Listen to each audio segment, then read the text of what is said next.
Wow, this is a full room. This is good. There must be something special happening today. This is wonderful. Anyway, thanks for coming to the spring faculty meeting, and everybody is welcome today. We have a lot of special guests, but here I am walking away from the camera. Before we start into our agenda, though, we have some very special presentations from some very special students. Ladies, would you come forward and make your presentations? And just hold on to this because it's being recorded and shipped around the world. Oh, no pressure. No pressure. Perfect. You do great.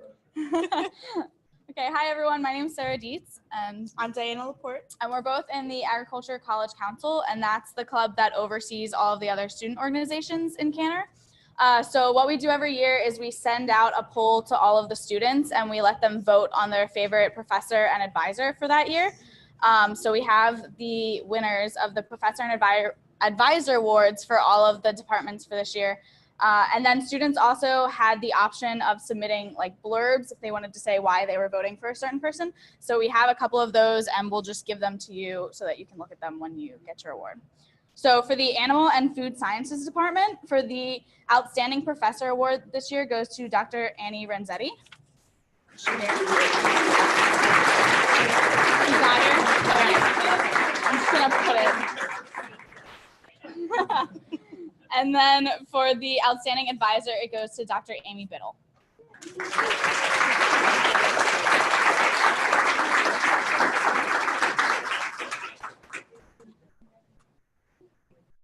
And then for Applied Economics and Statistics Department, our Outstanding Professor Award goes to Dr. Diane Sissofo. I don't know.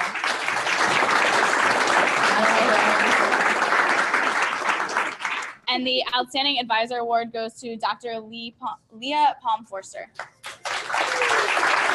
Congratulations. For Entomology and Wildlife Ecology, the Outstanding Professor Award goes to Dr. Deborah Delaney.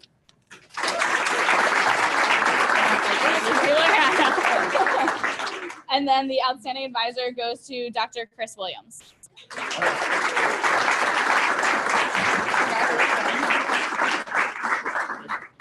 And last but not least, the Plant and Soil Sciences Department, the Outstanding Professor goes to Dr. Jared Miller.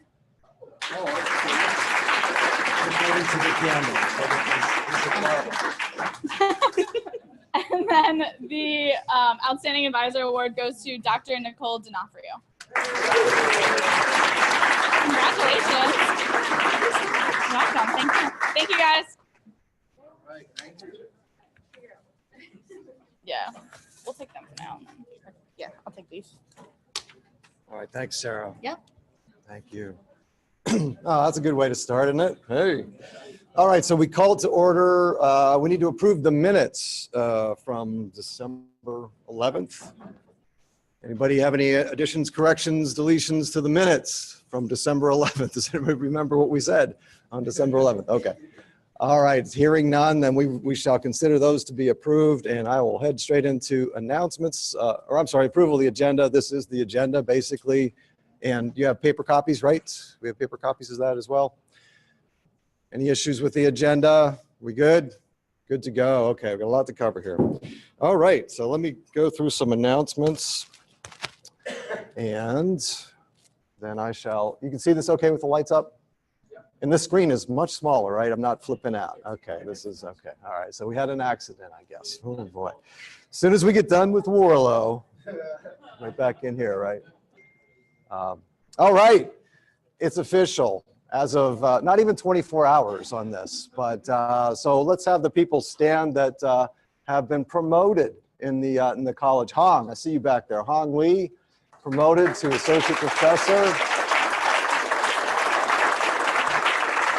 Aaron Brannick, where's Aaron? Okay, Aaron Brannick. Kyle, where's Kyle? I thought I saw Kyle. Oh, there he is, okay. And Jules Brook. Jules, stand up, all right. And Angelia Safer. In Mexico, okay. All right, celebrating promotion and tenure, no doubt. All right, so that's a good way to do it. All right, that's wonderful. All right, so we were 5 for 5. Great year, great people. So very pleased with that. Speaking of P&T, all right, so you're going to get a ballot in the next couple of days, all right? Remember, one of the things actually that we did on December 11th is we discussed changing the college P&T guidelines documents for the better. Don't want to rehash that whole conversation, but one of the changes was to simplify the committee. And so now we will have a committee of just 4 people, 1 from each department. They will all be tenured full professors. Okay, that was agreed upon back then. So what you will do then is you'll have a ballot which will list all of the tenured full professors in the college. You'll select 4 of them. Okay, it should be a 1-question ballot. Can anybody in IT help me with that? Is that possible? We just have 1, okay. 1-question ballot that will come in there, and those 4 people will serve in the upcoming year, which starts, I think, September 1, on the College Promotion and Tenure Committee, okay? After that, we'll be voting for 2 a year because you'll have overlapping 2-year terms, but we're kind of wiping the slate clean with the old system, going to the new one, and so it'll be 4 this time, all right? Does that make sense? And then we will have alternates in case we need them, and that is going to be done at the departmental level now. That's part of the bylaws change or guidelines change, okay? So that'll be done if we need those alternates at the departmental level. So just an FYI for you to vote on this thing as it comes out soon. All right, now some more welcomes here. So I don't know that many of these people will be here, but we did add a few people since last winter. Kyle Plummer, maybe Kyle was probably out there doing something in the dairy parlor at this point. Kyle has joined John Leith and Ron Googe and others that are making the dairy a success out there. We're happy to have him. Melissa Bundy, are you here, Melissa? Melissa, all right, she's right there. She is a financial analyst. She's in the dean's office, and she is a wizard with numbers. And so she can help with all matters of financial analytics. Gunnar Isaacs, name might sound familiar. Looking at the camera here, is going to join us on board at Carville. So we're happy to welcome Gunnar to the Canner family. And then Andrea Schaff, the U Dairy Creamery events manager. Is Andrea here? Okay, probably working on an event, right? Because it's ice cream season, but we're happy to have these staff folks join us. And we had a successful round of searches, folks. Thank you for all the people that were on the search committees. Great job. I never saw such large and diverse pools of candidates. And I think the people that we're bringing in are going to be just outstanding. Can't wait to see them come on board. Topping the list, couple of Gators, actually. It's funny. So Kelly Davidson and Brandon McFadden are coming from the University of Florida. I think it's still called the Food and Resource Economics Department. Do you know? Okay. All right, so we're happy to have them. Sun-Cheng Shen is coming from Hopkins, right? Johns Hopkins. He's a talented statistician. Aditya Dutta and Yihang Lee just closed on those. The ink is still wet on those. They will be physiology and anatomy, and I'm not sure if I have the order of those right, but tenure track positions, and just close that search out. We're happy to have them come on. And then Jeff Kaplan. Is Jeff here today? Okay, so Jeff, many of you know Jeff, especially in plant and soil sciences. Jeff has been around for many years as the leader of the core microscopy facility. I know a lot of you have published with him even. And so Jeff will take on about a third time appointment in plant and soil science, and the rest of his time is doing what he does now. He's a very deft manager of the microscopy facility. So he'll have a joint appointment with us. And then moving on, we were sorry to see a couple of people that are close to the office, Allison Connor and Johannes Tesfaye, moved on, but Allison didn't go far.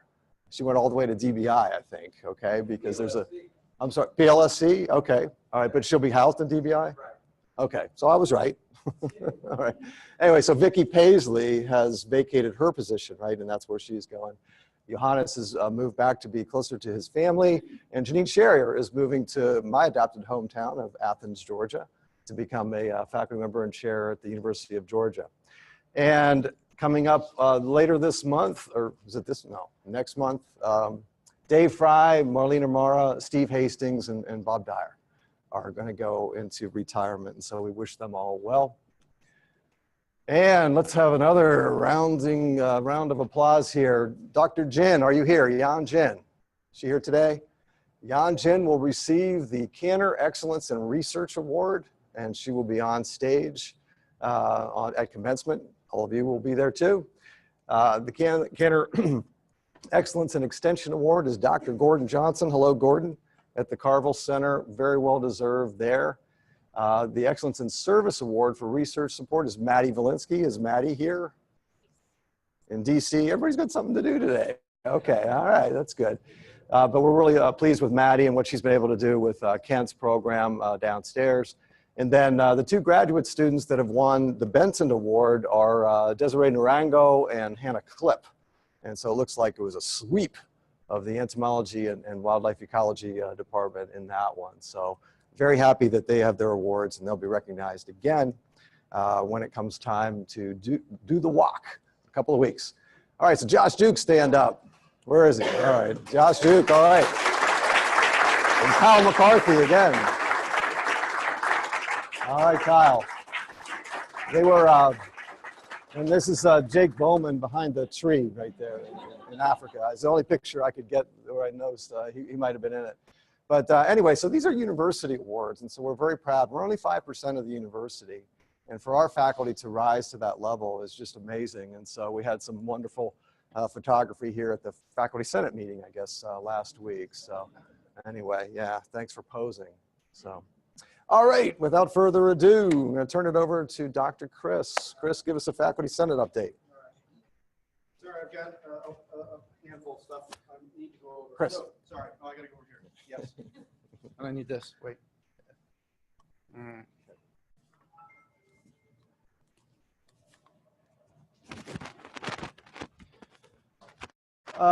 Okay, so just to give some review on Faculty Senate for the spring. So we've got our three senators, Eric Benson, Jeff Furman, and Calvin Keeler this year. Mark Parcells as our vice president, myself as the president-elect. And next year, as you got the email the other day about elections, Eric's going to be continuing. Jeff was reelected, and Amy is our new senator. So congratulations to all of them. And also, I think we should give a round of applause to Mark Parcells, who's stepping down as vice president, and also as Calvin, stepping down as senator, but also has stepped down as president of AAUP. So round of applause for those guys.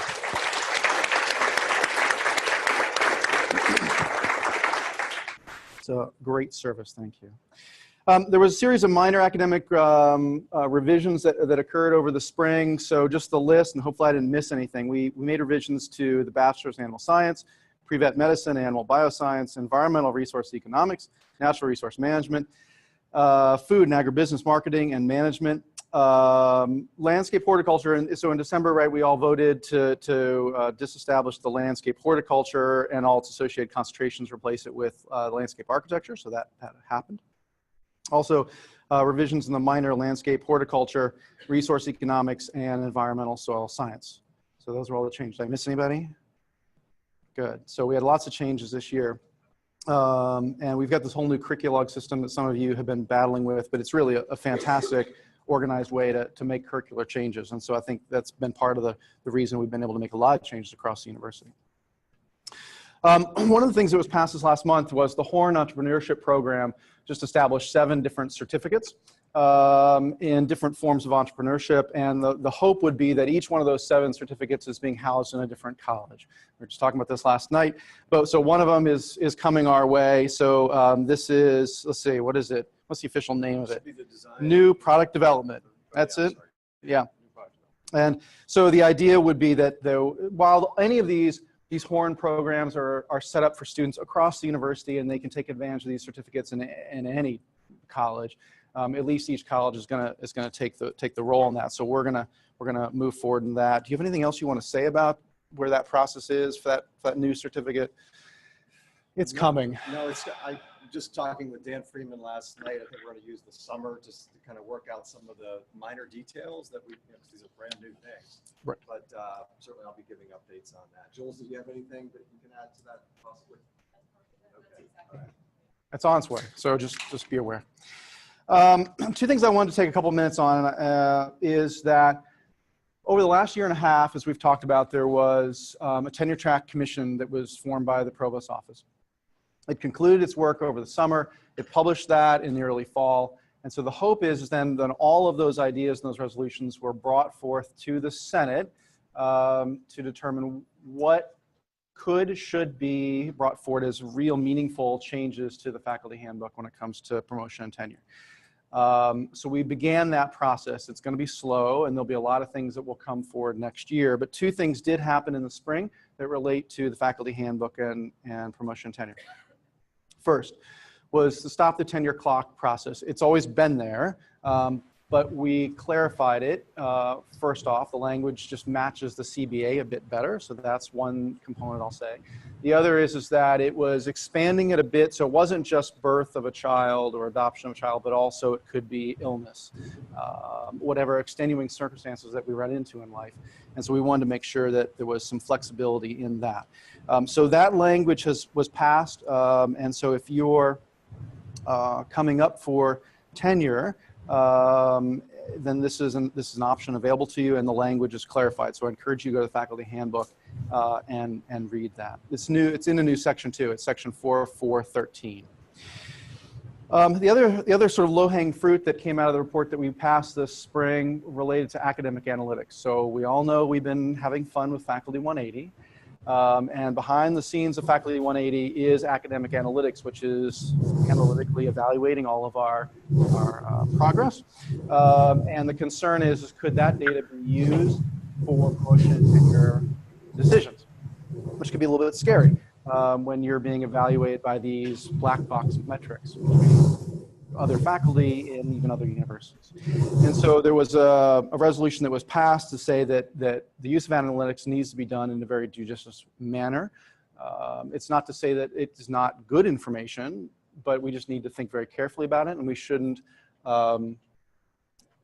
use it in the place of peer evaluation. That still has to be our gold standard. And so that was one of the biggest push forward. The only thing else that we said in all this is that if analytics is to be used in any form, it's got to be available to that faculty member. It can't be a surprise metric that you never see. So we need to have that available to us. So that passed as well. Any questions about those two things? Great.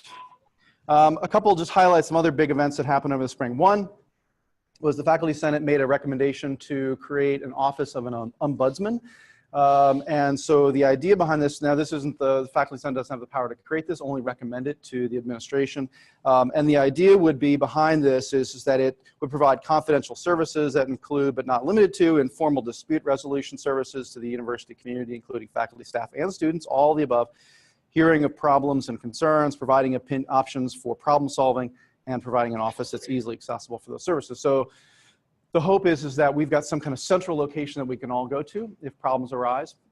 That's always sort of the difficult question is where do we go? How do we get our questions answered? And so this office would be there for all students, staff, and faculty. So we'll hope the administration moves forward on that. Second, there was the administration passed a new non-discrimination policy in late summer, and they put it up on the website, but they failed to ask for review by the Faculty Senate, which we have the right to do. And so we went through that process, had open hearings to review that process, and there were slight changes ultimately to that language for non-discrimination in the workplace at UD.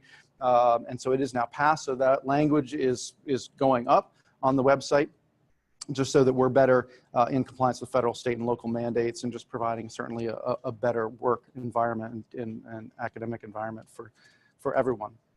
So that passed well as well. And then the last thing that happened in this last meeting was the resolution to promote a graduate college.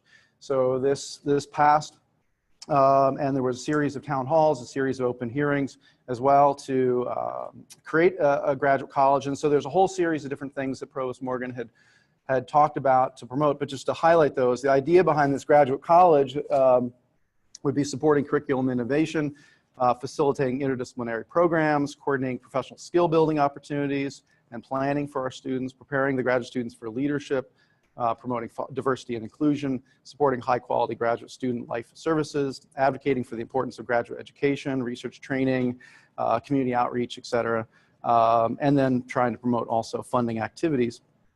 And of course, always try to promote retention, recruitment, et cetera. So all of those ideas are brought forward.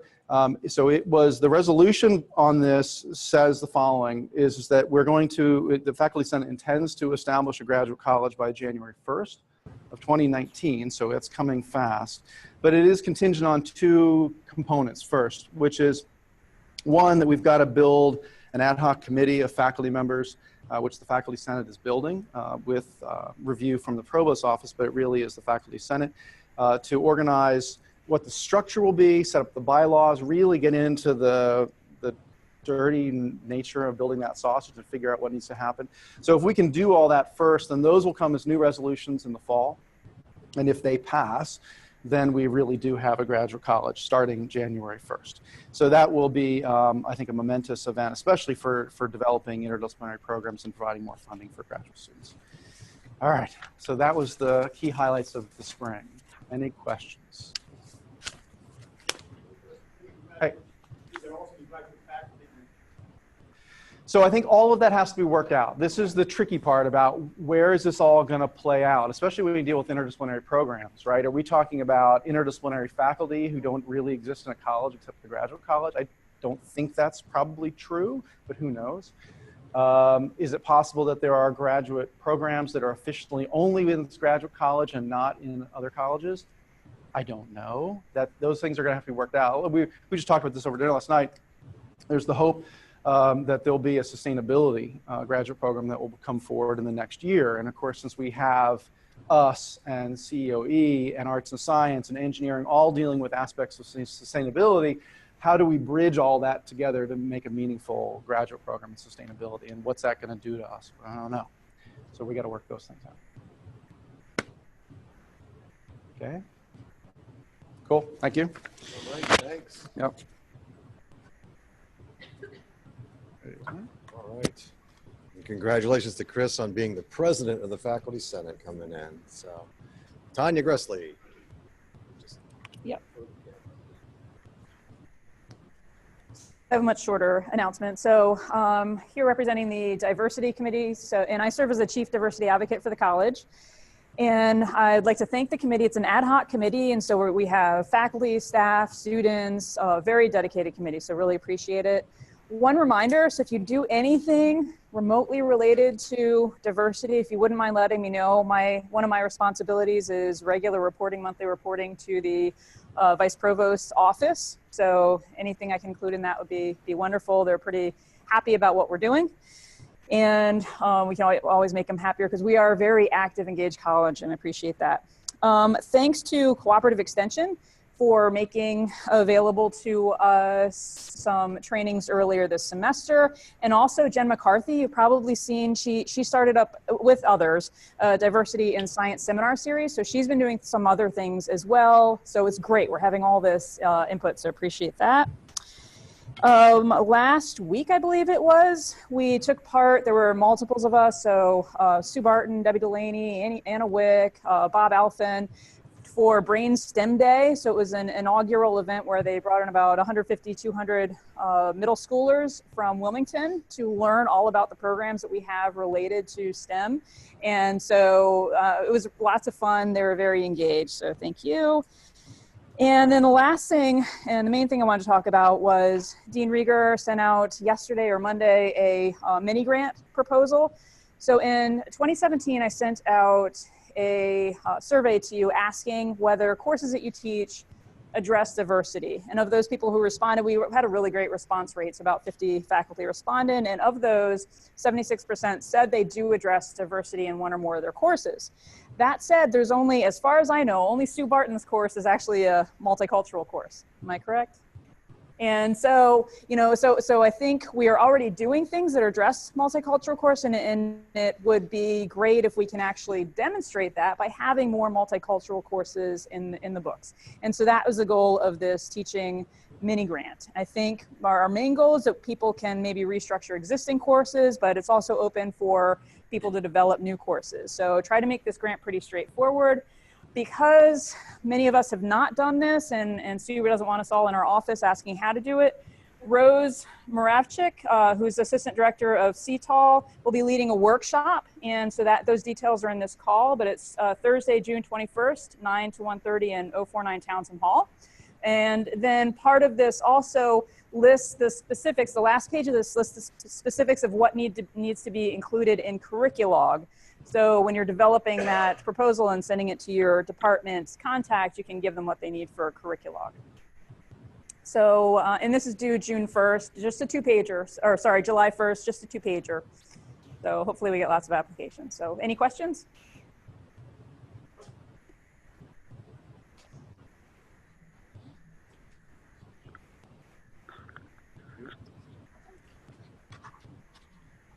Should I pop this slide up?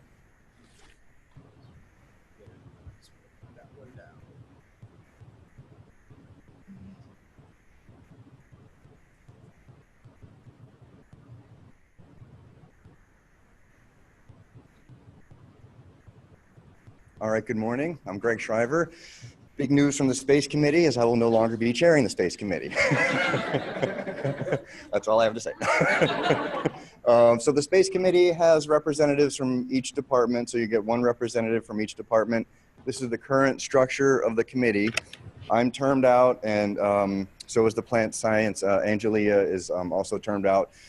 These two departments have ideas about who their next Space Committee representative is going to be, and that will start in September. And we'll also need to look for a new chair and chair-elect for the committee. So we have department representatives and then also faculty unit representatives that represent the Newark Farm, which is Scott Hopkins, the Carville Research and Education Center, which is Victor Green, Jenny McDermott for facilities, and Eric is the deputy dean, who is a de facto member of the committee and helps keep us moving forward. So the big events of the year, things were busy in the fall, and we processed 9 space requests, and we do that we think we've made that a little more streamlined. So all requests come through the unit leaders, so the person who wants to change space or get access to new space, you talk with your chair, and then the chair actually submits the request to the space committee.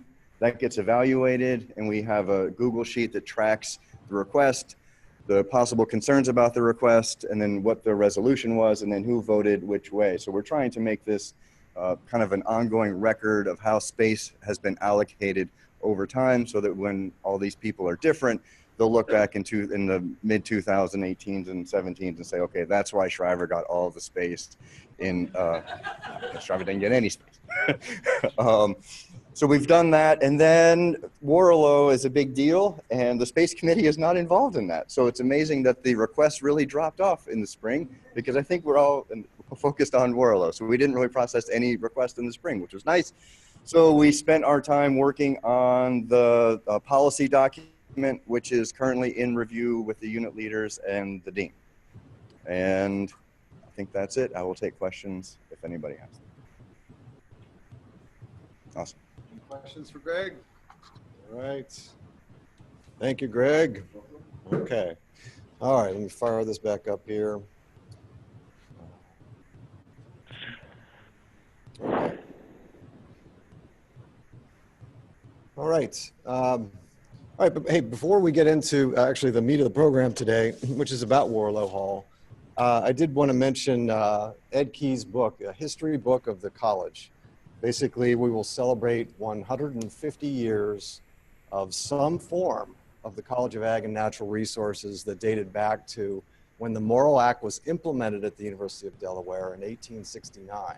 We'll celebrate that next year, so we'll come up with a big party of some sort. But anyway, Ed actually has a master's degree, not only in plant science, but in history, and did an incredible job on this book, cataloging everything back to Francis Allison, basically, and then moving all the way through to 2017. And so you will all get a copy of this book for your coffee tables or your desks or whatever it is. We're having a little bit of a reprint issue with some of them, so they'll come out soon. The Board of Trustees received theirs yesterday. They were very happy to get that. Many of our alumni and significant donors received a copy, and I'm getting emails and handwritten letters. People don't do that anymore, right? Handwritten letters saying how great the book is. And so actually, I'll just, if you want to take a look at it, your copy will be coming soon. And so if you have any ideas for people that should receive a copy and maybe they haven't, if you hear about that, let me know. But it's been really well received, and it's an amazing story, really, when you put it all in perspective of all the different changes and how far we've come. Okay, let's switch gears to something that is going to occupy much of our time for the next couple of years. And so I'm really happy to have the team over here in the corner.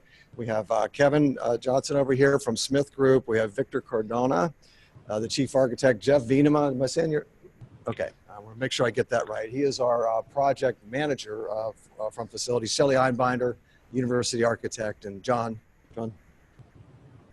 Okay, John Davis, I'm sorry. Should have been able to get that. An engineer that works on that. There's a group of people that meet fairly regularly. I think this is an every Friday thing for us, right, isn't it? And we are getting very, very close to, we'll call it the penultimate, right, version of the schematic for what Warlow will be, hopefully starting in August of 2020. All right, so they are going to spend the bulk of the rest of the time going through the vision for this. There will be meetings that start this afternoon, right, Kathy? So from this afternoon through tomorrow with them for any additional input. There's one more chance for that in June as well. June 28th, those documents will be handed over to the construction folks, which are not here today, but Skanska is the company that will build it, okay? And once they get those documents in hand, then they'll start to think about moving and tearing down walls and all these sorts of things. And so it's very exciting to think about this actually coming to fruition. And so anyway, I'll just turn it over. Kevin, you want to start? Is that right? Okay. Yeah, maybe we can do a little bit better on that, right?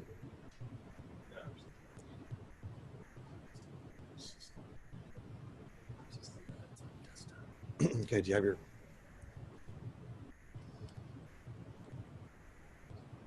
And in addition, Jeff is going to talk about swing space. You're going to go after them? You're going to go, okay, Jeff's going to go first and talk about swing space. All right. While they arm wrestle,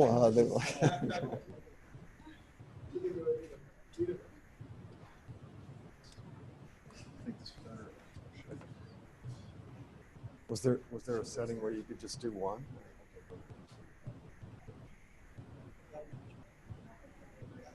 Nice.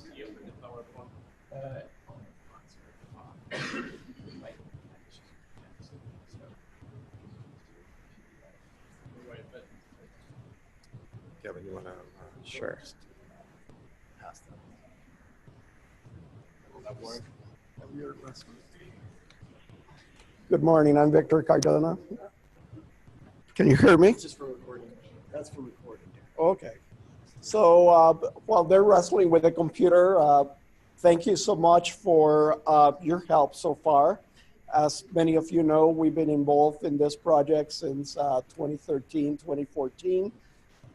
Looking at the project, doing studies, and finally this is the culmination for us of starting the project. So Kevin's going to go through a little bit of history, saying what the deadlines are going to be for the project, as Mark mentioned, and then we will go through what the plans and the vision for the project is. Thanks. So just to quickly go over what we'll go through, which Victor just said, we'll give an update on the schedule, where we've been and where we're going, and then where the design is at this point, and then who we'll be talking to this afternoon and tomorrow as we move forward. So this is kind of a timeline of the design process that we are very familiar with, and you all have started to become very acquainted with as well. From the visioning, which started in 2014 and then was picked up again last summer, that's where we get to understand the vision and goals that you all have and how that can manifest itself in a building. And that's when we developed the building program. We had many meetings with many familiar faces in this room over the fall and winter to understand what exactly was needed for you to do your research and teach in Warlow.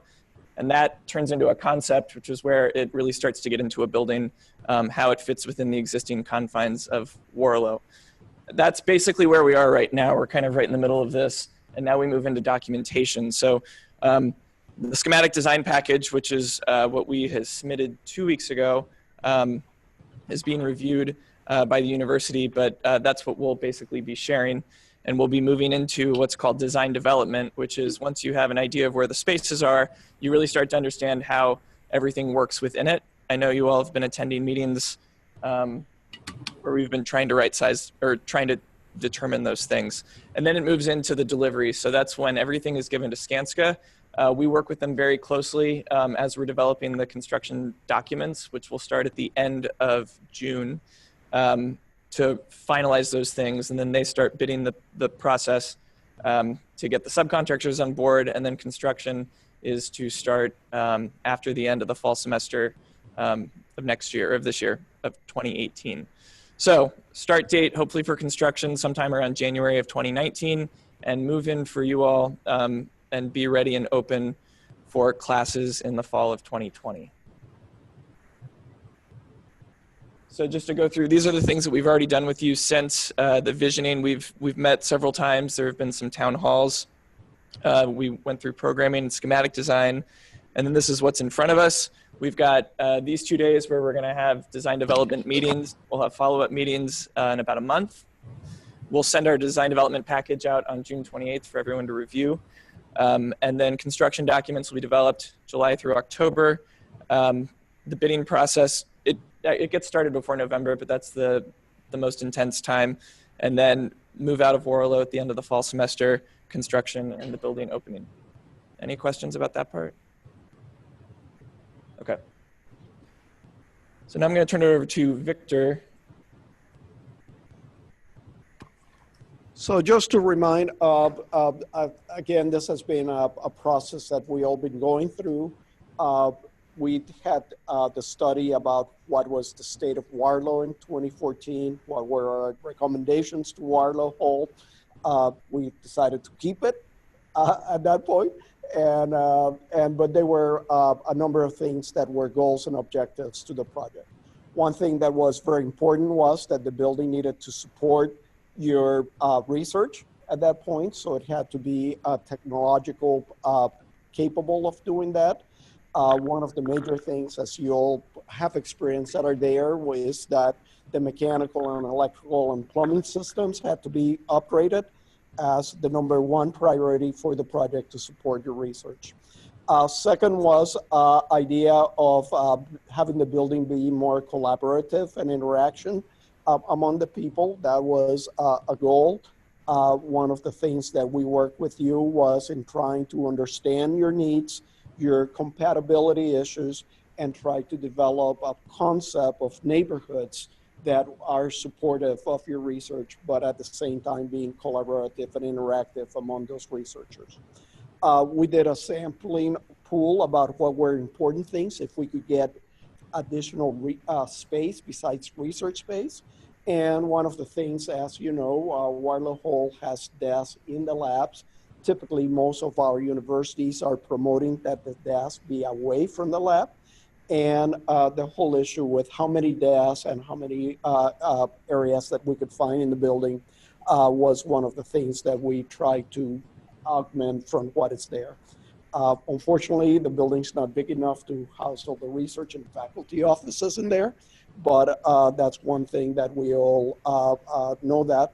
But also the building doesn't have any break rooms or collaborative spaces, so we felt that it was important to at least put some of those within the building area.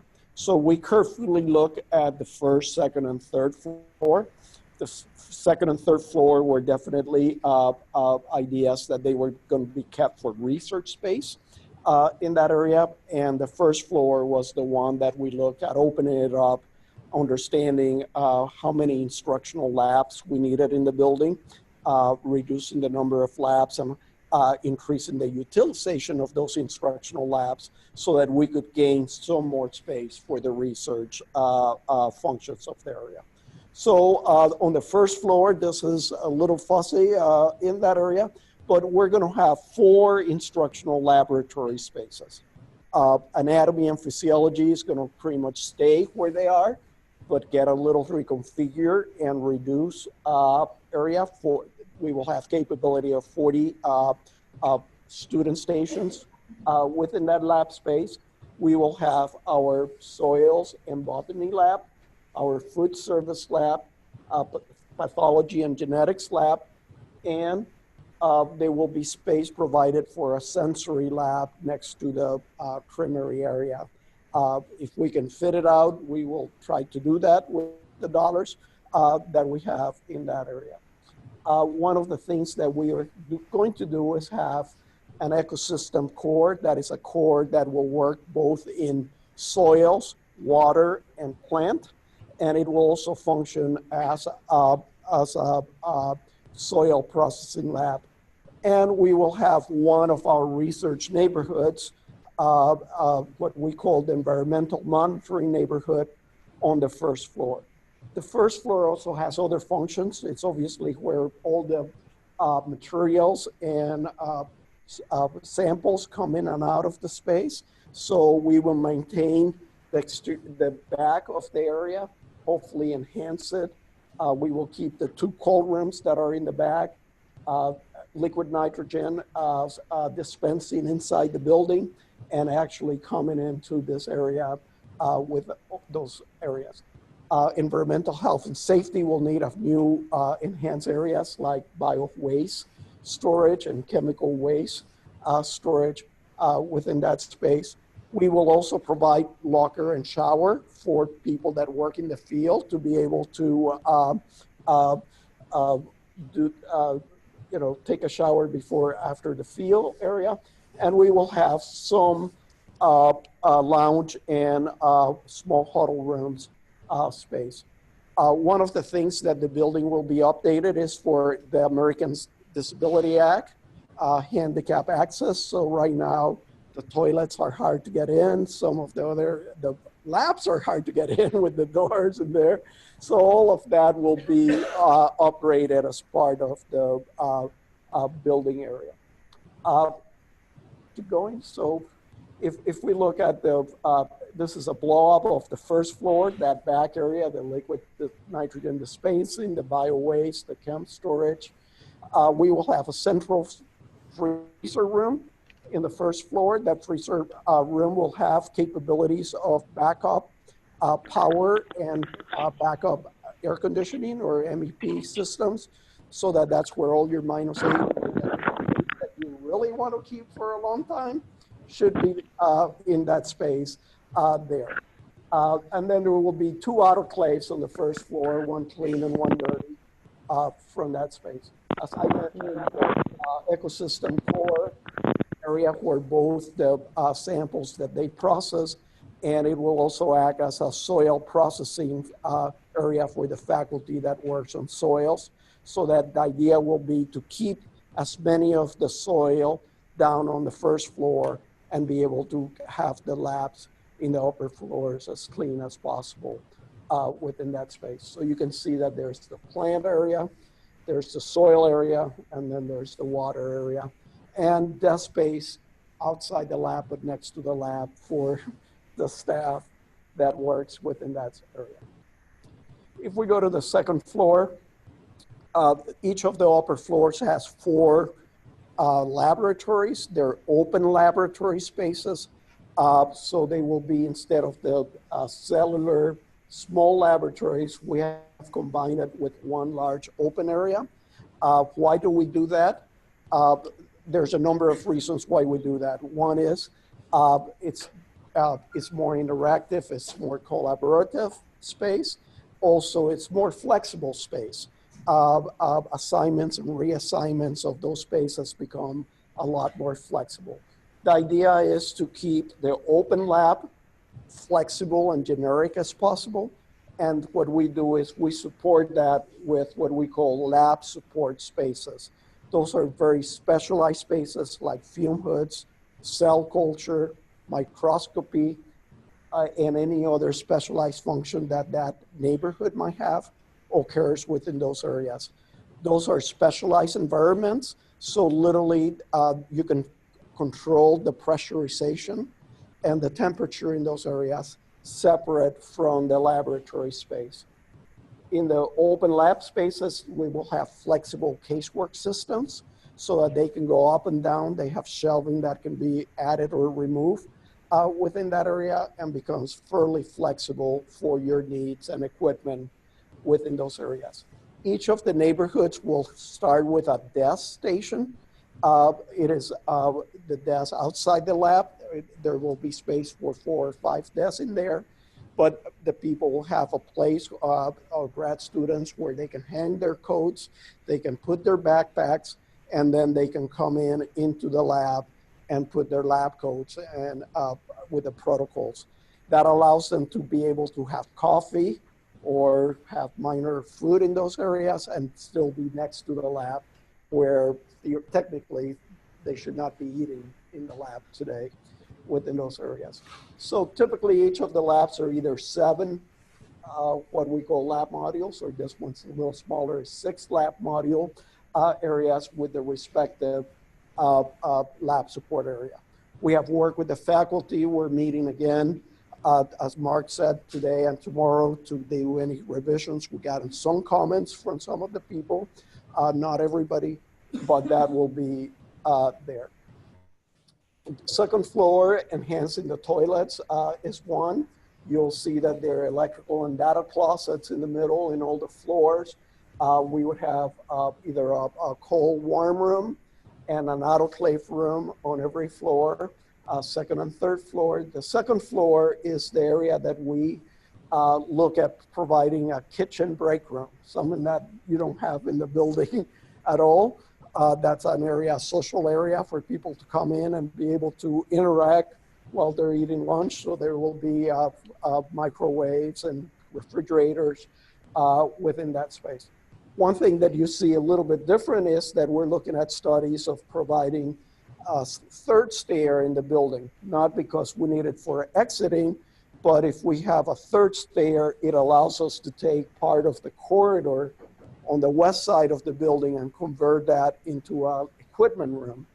And that is one way of gaining 1,200 square feet of space in the building for research space within that area.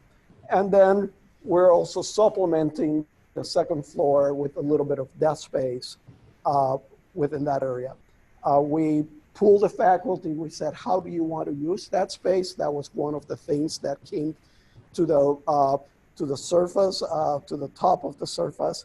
How do you manage that space? We leave it up to you.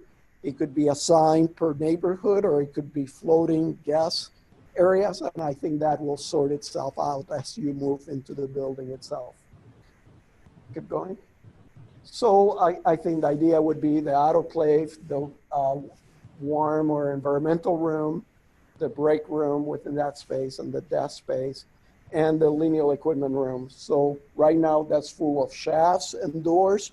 The idea would be that you will come into the neighborhoods in 2 locations, and that then we can take all that space as much as possible and regain it for equipment.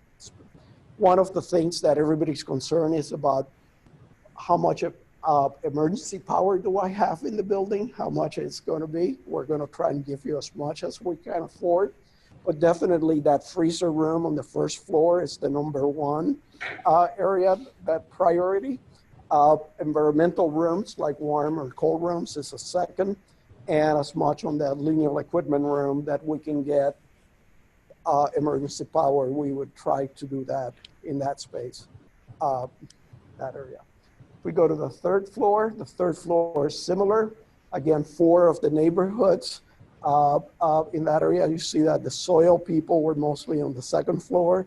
The animal and food people are mostly on the third. There's a neighborhood that is called Genetics and Genomics. That is expansion with new hires. So we have allocated a little bit of space in the building for that area. 2 notions that are different. I skipped through the second floor, but the idea that there will be a building manager for this building. New laboratory buildings are fairly complex buildings, mechanical and electrical. So we want to have somebody that knows the building and can help you with the building itself. And also the idea that there might be a lab manager to help you manage the second and third floor research spaces is important. If you go on the third floor, obviously there's a couple different things. The large break room is not there, so that will be grad student stations. Go to the next one, Kevin. So you will see that will be more students, and the whole idea that there's also an autoclave, a cold room, share equipment, and that lab building manager's office is part of that area. Any questions so far? Okay, so typically you've seen some of this renderings. Again, the flexible casework system. This system will allow you, this is in the open lab spaces. It will allow you to raise or lower the work surface for that area. So you could work at sitting height or you can work at standing height. The storage below is flexible. It can move out. It serves as an additional work surface. And then when you're done, you can move it in. All the shelving is adjustable. We took the shelving out of here so you can see the rest of the room, but it's fairly flexible in that area. You see what we call the ghost corridor in here. All the sinks and all the water will be from that area into the space, and you see one of the alcoves with freezers or refrigerators in that area. The way that we work is we model everything three-dimensionally, so our drawings are three-dimensionally. So some of you that are participating in today's and tomorrow's meeting will start seeing that every room is three-dimensionally, and we can look at that. So that's the way for communicating with you on what your choices that you're going to make, and it's also a way that we communicate with the contractors on how to build the project. So the whole building is area. You can see every sink, every pegboard, every cylinder within the building space. This happens to be a cell culture area with both sides. You can see a fume hood alcove in this case, also modeled within that area. The open lab, so you can see what the ghost corridor I was talking about with the benches, and each of these doors leads into one of those lab support spaces that we were looking at. And we have modeled all the instructional labs. This happens to be the pathology and genetics labs. Looking from the corridor in, you can see that we're trying to enhance also the student experience in the corridor when they're waiting for classes. There will be two things in there. First, a place where they can sit, not on the floor, to do that. And also one of the things that we're incorporating, it's hard to see here, but across from this area, there will be lockers in the hallway so that the students can put their backpacks and their coats and not bring those to the laboratory space itself. So you see in the student stations, storage, biosafety cabinet, fume hood, all in that area. Keep going to the next one. The next one is the food science area where you can see the lockers in this case. You can see the stations, the sinks at the end with a clear plexiglass division so that you can still see, the instructor can see all the students in the lab, but there's a separation between those areas. Good. So at the end of the day, our building has about 36, close to 36,000 net square feet of space. What is net square feet of space? Net square feet is usable space that you guys will have in the building itself. The majority of it, about 35% of that is pure research lab space, those open labs. 27% is the lab support or those smaller spaces. State-of-the-art building, we're trying to use close to a 1-to-1 ratio between those two. We're 1.3 to 1 in this area. So for a renovation building, we're doing really good in trying to get it close to a state-of-the-art building itself. We have about 2.3% of additional desk space. The core facility, the ecosystem core, is about close to 9%. The instructional labs and preparation space is about 20%. Collaboration, we wish we were a little higher than the 3%, but we at least have some in the building. And then building support, that is things like the liquid nitrogen, the chemical storage, the bio waste storage is about 3%, which is about typical in a a state-of-the-art building for today.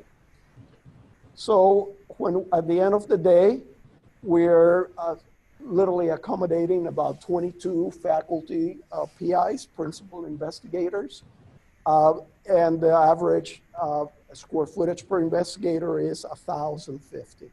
So you might say, what does that mean to us? In that area for biology and agriculture, obviously that square footage varies by science, but for biology and agriculture, so that you know, our average is about 1,000 square foot on a national basis when you exclude the offices, and that doesn't include the offices. So that is lab support. So we hit our targets right there. Our goals was between 1,000 to 1,100, so we're right in the middle of that space. You will be compatible with any of the major institutions. The other benchmark that we say is how much square footage per person do you have in the laboratory spaces? As you know, nationally, laboratories have been getting smaller and smaller in the last few years. There are a couple reasons for that. One is the enterprise of maintaining a research lab is very costly, mechanical and electrically, to heat and cool those spaces and maintain those spaces are very important, and they becoming very expensive. The second area is as we go into the open laboratory spaces, we're using space more efficiently. People find that they don't have to duplicate things. You don't need 3 centrifuges. You can maybe do with 2 in that area. So the square footage has reduced. So 10 years ago, we used to have, say that we needed about 275 square feet per person. Today, we're saying that we need between 225 and 250 square foot per person. So we're right on that mark from that space itself. You can see some of the other areas, some of the square footage, but we feel that this renovation is really bringing a state-of-the-art facility to the University of Delaware and the College of Agriculture and Natural Resources. Kevin, you're going to... Yeah, so to quickly go over that interaction space that Victor quickly touched on. So this is the center of the building. This is currently where you walk in, and the elevator is right here. So just to show in a 3D view of what this might be and how we're envisioning this, you would walk in, and on the first floor there would be a lounge that's hidden by this, and huddle rooms. So those are small, about 10 by 10 spaces where you can meet with 3 or 4 people. The goal is to have it have audio visual capabilities so that you can do video conferencing and things like that. We're still refining that, but the idea is you have these spaces where if you need to pull people out of the lab and have a quick discussion and don't want to walk into Townsend, this is a new possibility. On the second floor, the much needed break room kitchen space. Again, this is of the 3, it's a louder area. It'll be open. We're hoping for different types of seating. And then also there will be refrigerators so people can store their lunches, and coffee makers and a microwave. And then moving upstairs to the 3rd floor, this is where we have the larger grad workstation area. The furniture and things like that haven't been selected, but just to give an idea of what you think you could fit in there, that shows 15 spaces, I think, 2, 4, 6, yeah. 15 seats, and these could be a hoteling concept, or they could be dedicated. PIs get different ones, and they determine how they're used. But it's a new space that hasn't existed before that'll be provided for. And then this little pop out is where you're right next to the stair. So just some soft seating lounge areas, just for other places for conversation with people that you might see in the building. And so that pretty much wraps up what we had. This is just the schedule for today and tomorrow. Thanks to everyone for responding. What we hope to accomplish is we'll go through those axonometric views that Victor showed of the labs and the cell culture and spaces like that. We have those for every space. So we'll have those for your neighborhoods and for the instructional and for the core facility. So we'll be reviewing those and the comments that were given to us last week. Thank you all for doing that, those of you that were able to send those in. So it's basically to confirm those things so that as we move forward and finalize the design, we make sure that we're still all on the same page and we have all of your needs captured. So there's this meeting, and then we'll have another meeting a month from now where we're really finalizing those types of things. We'll be looking at elevations of casework and major equipment and make sure that everything is right where it needs to be. Because after that, after the June 28th date that Mark had mentioned, that's really where we have to finalize everything, and the chance for changes is a lot harder to do to meet the schedule that we're trying to do. Are there any questions for myself or Victor? So I know the smaller we got that linear equipment space, that was the correct term for it. The orange thing in the middle. So I know we talked about those having backup power on all the floors, but it sounds like it might just be on the first. No, I think we would get some on the floors. So we have enough to accommodate all our freezers. So that's, beyond that, we don't know. Any other question? Come on, it's. So you go to, I guess one of the slides with like the teaching rooms. Maybe one of the first ones where they all. The Yeah. So right there. So for any of those, is there the possibility that they can split and they're movable, so it's flexible teaching, so it could become a lecture space instead of, the two people sitting at a table, they're all facing forward. Right. Is that possible? That's not what the faculty requested for those areas. Those are pretty much wet laboratory spaces. So we look at what you were using today and what your needs were in the future. And as you see, we're trying to capture as much research space as possible. So the college felt that there would be other spaces where the flexibility could be done and really reduce this number, but maximize it for those use of space. Yes. One thing we did discuss in that lab was having movable tables. Correct. So I don't know if there No. would be the option to bring in chairs, but I know those tables, the idea was that they would be mobile because that's what we wanted for the anatomy students. Right. So would there be the space to move them out of the way and bring in chairs for lecture? Well, but I mean, you don't even need to bring chairs in, right? You just Right. turn them It's- so yeah. that Yeah. people facing forward, it becomes a lecture space. Yeah. Right. So So all the labs are, we will have areas for actually having a pre-lecture and being able to see the sidelights. So obviously soil and food science might be less intensive once you get into other labs like the pathology and genetics. You know, they have microscopes and all kinds of things in them from that area. So so that's what we're going to review this week. They can see it three-dimensionally. Here's what we thought you asked. Verify that that's what exactly it is. Currently, the center storage area on the back of the building is for microbial argon and nitrogen. Yeah. Right there. The center. Currently, there are other rooms that tap off of that nitrogen tank. If you have a duplicate where it says liquid nitrogen dispenser, No, is there going to be some? so the idea of the liquid nitrogen is that that's where you'll have, if I don't know if you're familiar with the ICE building. In the ICE building, there's a place where you can roll your nitrogen door and put a code in and fill it in. So literally that will be some in one of. It is going to be duplicated. Well, it's not. The bulk area will still reside outside. This is your storage area. This is just an area to fill the doors. And is that also for compressed gas cylinders? Is there compressed gas cylinder storage? Those will remain where they are in the back. There's another cylinder storage directly across from the board. Correct. So if, There is presently? In this plan. In that. Okay, so for like when team comes to deliver, they can deliver to that. correct. And we're looking at that. Any other questions? So you, Before Jeff comes up to talk about swing space, I just wanted to just talk about the funding here. I want to make sure I make a couple points.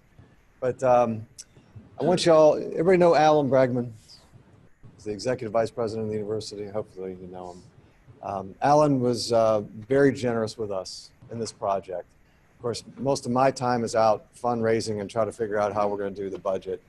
And I can tell you right now that this project wouldn't be possible if it weren't for his good grace on this. Couple things. One that Jeff is going to talk about in just a minute, there will be a swing space facility across the street near the train station, I believe. He'll explain it more. Much of the cost of that is going to be picked up by the Central University. The original budget, it was us. Okay. You might remember some of those emails that I was sending out about swing space and how to economize and all of that. Huge leap forward. Second thing is that one of the great things about the Asanas administration was doubling the deferred maintenance budget at the University of Delaware from $18 million to $36 million a year, given the fact that we have over $400 million of deferred maintenance. We will be able to use some of the money in that budget to fix things that are already broken or beyond their useful life. The roof leaks, right? If we weren't going to do this project, we would have to fix the roof. Okay, so that's in there, and so on and so forth. And so I'm just so thankful, really, for upper administration embracing this project. You know, it did go a little bit over budget. We do have a path forward. I got to hit the road. Raise a little. I got another $1.5 million to raise, but I think I can do it by the end of the summer. But we have a way forward with all the monies of all the different colors that have come together to do this, but not without the vision of President Asanas, Alan Bragman, that helped us immensely with this, and Peter Krotchek in facilities. So I just want you to be aware of that, how much they helped us on this one, okay? So anyway, with that, Jeff, would you like to come up and tell us where we're going to be for about 18 months to 2 years? hopefully more like 18 months. All right, I like that. Okay. Let's see.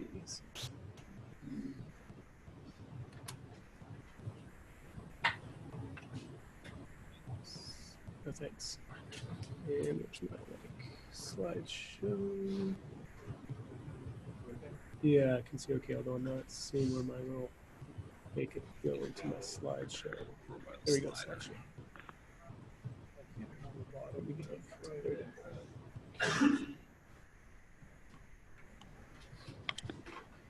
Okay, so Mark gave a little transition there. One of the things we did have meetings with many of you to discuss the swing space needs. Those were extremely useful. They helped us kind of think through what was necessary for your particular college. We have a lot of other needs on the university as well. And so one of the discussions and strategies that came from the upper administration was to look at using a swing space that could function for a period of time and allow us to absorb some of the growth and some of the changes in other colleges that we may have. So that opened up the type of space that this would have to be.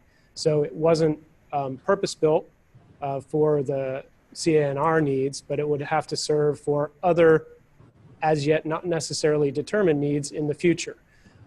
So through a couple meetings, we've determined roughly how those will look. So I'm going to give you a little bit of an overview and then some schedule about what you can expect through this process, and then they'll exist there quite a long time after you're done using them and you're back in Warlow.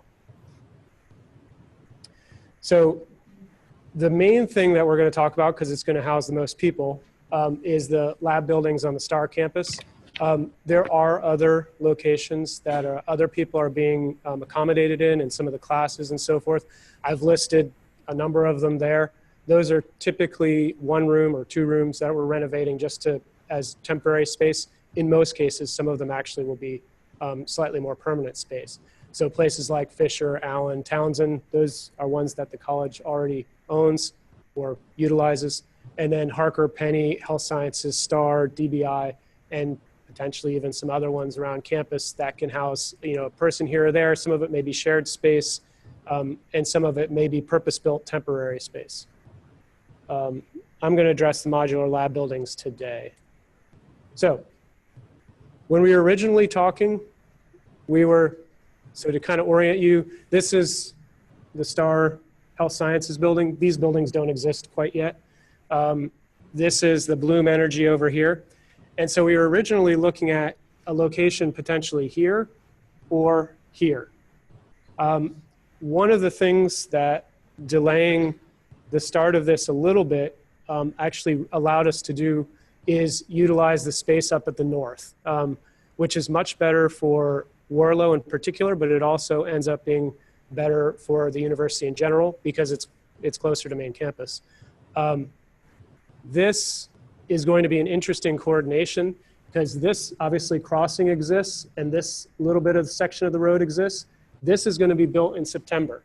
They're actually moving that forward to be able to build that to basically connect to this new temporary structure that we're building in that back area there. So those two will kind of happen right at the same time. So if you're not seeing a road there now, the plan is the road will come.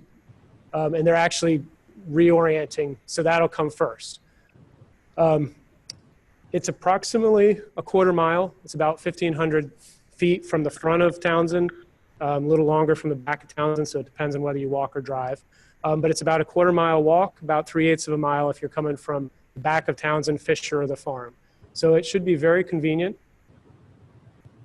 Some parking there as well, and some bike racks. So you'll have your choice of no hitching posts, but you'll have your choice of typical modes of transportation. And one of the really nice thing too is that you'll be able to cross at a crosswalk with a light that's safe, that people are expecting to see people crossing the street. So for students or others who are crossing, hopefully that will be a good amenity and keep people safer. So this is the generic plan. There's actually going to be 3 of these. Each one will be slightly different. So they will all be connected by an entry hub, which basically is a place where you can go in, be out of the weather, so you can go between them. The idea will be that some services will be in one of the buildings and not the other 2, so that you would go in conditioned space between the 3 buildings. Each one of these is relatively small, so it's not like you'd have to walk a very long ways between the buildings. Total is about 17,000 net square feet. So if you think back to what Smith Group just presented, in New Warlow, you're having roughly 21 or so. So this is housing a significant portion of the people who both are and will be going back into Warlow.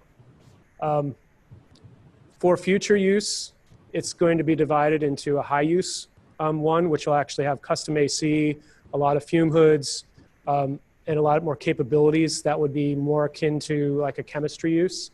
Then there'll be a medium use, which is probably closer to what you actually need. So 3, 4 fume hoods, plenty of biosafety cabinets, stuff like that can go in there because those are recirculating. And then low use, which would be more of like physics or computational or things like that. So that would fit grad spaces, storage, and actually some of the labs would be fine in there as well. So that's how they're going to divide up basically. There will be spaces for grads in collaboration and storage and other things that you need. There will be backup power both for the buildings and for your freezers, -80s and so forth that need to go there. 50 to 60 parking stalls and bike racks and cameras and blue light phone and the other security things that are University of Delaware standard. So here's the all-important schedule. So in April, the board approved moving forward with this, and we selected a site. So that got this whole process officially kicked off. We had been doing a lot of thinking before that, but that allowed me to hire consultants and move forward. In April and June, we're designing the site and the layout of the modulars so that we can get city buy-off on that. And then in June, we reserve the modular location and line. We can change it after that, but that's basically just putting the flag down. So they know, and then we can, up to a certain point, and they said it's like 2 or 3 months, we can modify the fine details of the design. We just can't modify the overall box. So then June and July, we finalize the modular plan so we can give them, where every sink goes, where every element goes. So along with Smith Group's meetings, we'll be piggybacking in June with just finalizing, make sure we got everything that you need, but also that's going to serve the future users. September and November is when the civil site work occurs. So that's going on in conjunction with the more major site work that's going on at STAR to build the roads and so forth. And so as they bring in the various services under the road, they'll be stubbing them off into the modular area. So it'll hopefully be very efficient construction-wise. During that same time, we'll be working with Skanska to do the move planning. So that'll be going through each lab, meeting with each person, figuring out what you need to move, what you're getting rid of, what's going into storage. We've had a chemical company come through and figure out, their part of the moving as well. November, December, the modulars arrive on site and we outfit them. And then December, do the actual move preparation. And January, that's technically start of construction, which is moving you out is the beginning of the construction. So that opens the building up so that the abatement and demo and everything else can occur. There will be some flexibility. That's a whole month. I think Skanska said they need about a week or less to move.